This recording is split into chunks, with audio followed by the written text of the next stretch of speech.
Boy King Ed the Great coming at y'all with another video. Be sure to subscribe and hit that like button.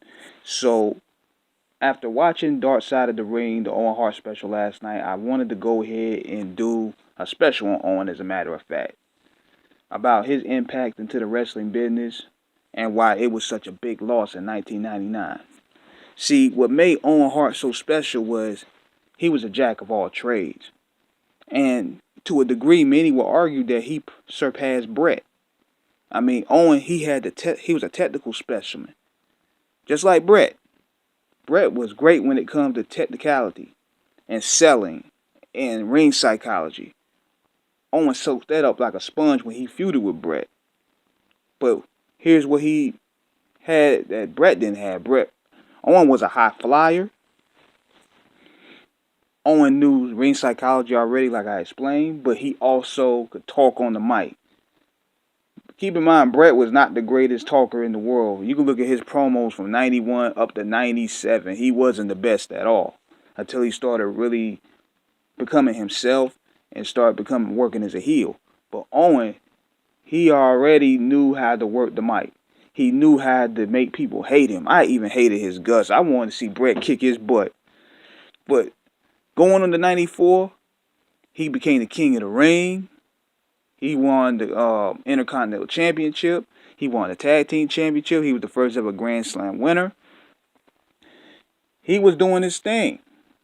And even with the Hart Foundation, when they reunited as a clique, everybody was eating. Owen had the Intercontinental belt. Bret had the heavyweight belt.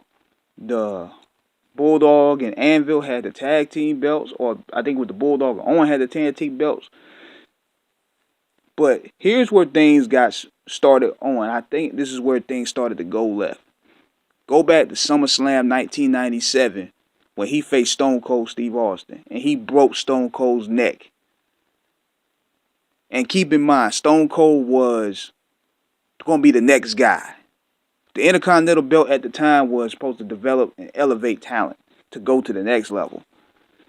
Him breaking Austin's neck hurt him.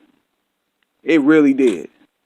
But being that Bret was the champ at the time, he was pretty much protected from that.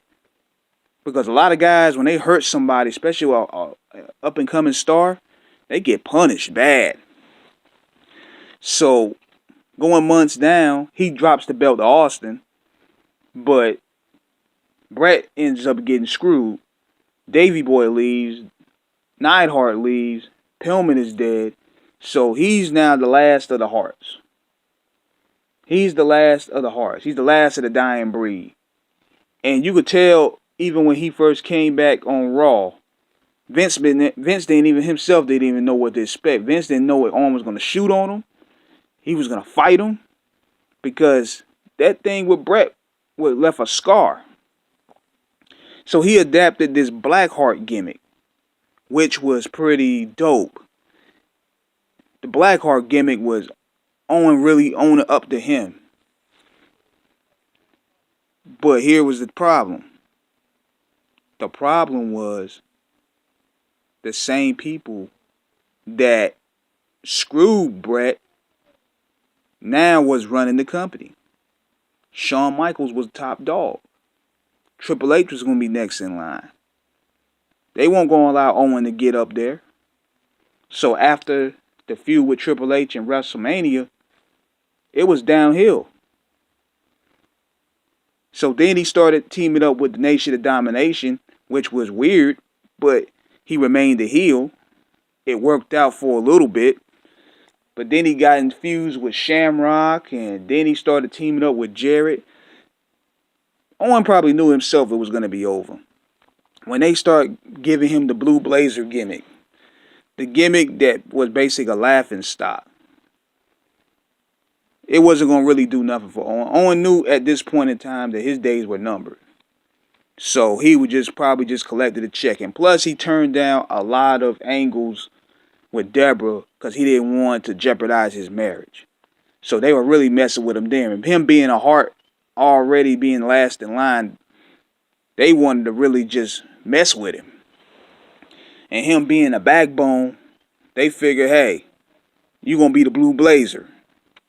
But see, Owen needing, I don't think he really needed the money, but at the same time, he needed the job because he had bought a house, I believe, and he had a family to support. So he went on with it, being the soldier that he is. And it was a big loss, man. It was a real big loss because look at the people that came after him: Chris Jericho, Eddie Guerrero, Chris Benoit, um, Kurt Angle, Jerry Lynn, Rob Van Dam. All these guys came after Owen Hart. Imagine the good matches Owen Hart would have had with these guys. But there's one thing about the Owen document that they left out, and I think this was because of publicity reasons, was the tribute match that WCW did with Benoit and Bret. But considering that Benoit caught so much bad press over the past decade, and one of the reasons why the business is where it is now, they probably just want to leave that out. But that match is a classic.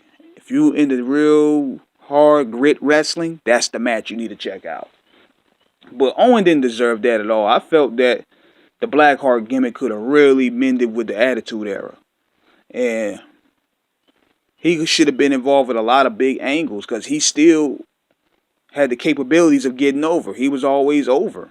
He always was up in the upper mid card, but when you have the same people in the boss's ear that basically ran your brothers and your family out the company, there's nothing you can really do. So, rest in peace to Owen Hart. It was definitely a big loss. I feel that, like I said in the other video, that they shouldn't have continued the show because Owen, being a traditionalist, if one of his peers would have died, he wouldn't have continued.